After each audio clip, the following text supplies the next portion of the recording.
Selamat datang. Hari ini kita akan belajar tentang psikologi anak, yaitu bagaimana memahami dunia anak yang penuh warna dan keunikan. Yuk kita mulai perjalanan ini bersama. Apa itu psikologi anak? Psikologi anak adalah ilmu yang mempelajari bagaimana anak tumbuh dan berkembang baik secara mental, emosional, maupun sosial. Dengan memahaminya, kita bisa membantu anak mencapai potensi terbaik mereka. Tahapan perkembangan anak. Perkembangan anak terjadi dalam beberapa tahapan. Yuk kita lihat satu persatu. Yang pertama, perkembangan fisik. Ini tentang pertumbuhan tubuh anak seperti kemampuan berjalan, berlari, hingga menggambar. Yang kedua, perkembangan kognitif. Ini adalah bagaimana anak berpikir, belajar, dan memahami dunia di sekitarnya. Yang ketiga, perkembangan emosional. Ini adalah kemampuan anak mengenali dan mengelola perasaan mereka seperti bahagia, sedih, ataupun marah.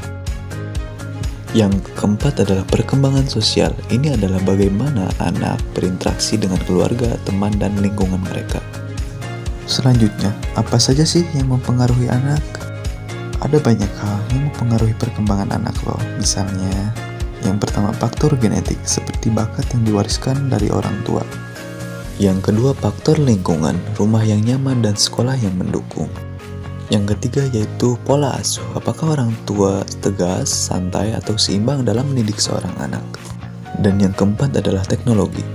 Gadget dan media juga mempengaruhi baik positif maupun negatif pada seorang anak.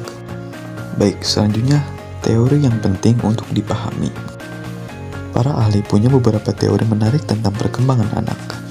Yang pertama, Jean Piaget. Anak berkembang dalam tahapan dari bayi yang belajar dengan panca indera hingga remaja yang mampu berpikir abstrak. Yang kedua, Erik Erikson. Anak menghadapi tantangan di setiap fase seperti belajar, percaya diri, ataupun mandiri. Yang ketiga adalah behaviorisme. Anak belajar dari lingkungan seperti diberi pujian saat melakukan hal baik. Selanjutnya adalah masalah yang sering terjadi.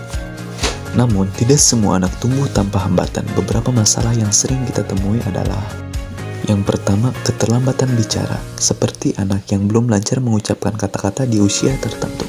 Yang kedua, masalah sosial, seperti anak yang sulit berteman atau menjadi korban bullying. Selanjutnya, gangguan emosi, seperti anak yang mudah cemas atau takut. Jadi, apa yang bisa kita lakukan untuk membantu anak? Yang pertama, dengarkan mereka. Anak butuh merasa didengar dan dimengerti. Yang kedua, berikan contoh baik. Anak belajar dari apa yang mereka lihat, bukan hanya apa yang mereka dengar. Yang ketiga, dukung potensi mereka. Setiap anak punya keunikan, temukan dan bantu mereka mengembangkannya. Selanjutnya, peran orang tua dan guru. Orang tua dan guru punya peran penting loh. Yang pertama, orang tua bisa memberikan cinta dan perhatian di rumah. Yang kedua, guru bisa menjadi pembimbing yang sabar di sekolah. Yang ketiga, kerjasama antara orang tua dan guru sangat penting untuk mendukung perkembangan anak. Baik, selanjutnya penutup. Ada sedikit narasi yang bakal saya sampaikan. Setiap anak adalah bintang yang bersinar dengan caranya sendiri. Mari kita pahami dunia mereka, agar mereka tumbuh menjadi generasi yang percaya diri, bahagia, dan siap menghadapi masa depan. Terima kasih sudah belajar bersama.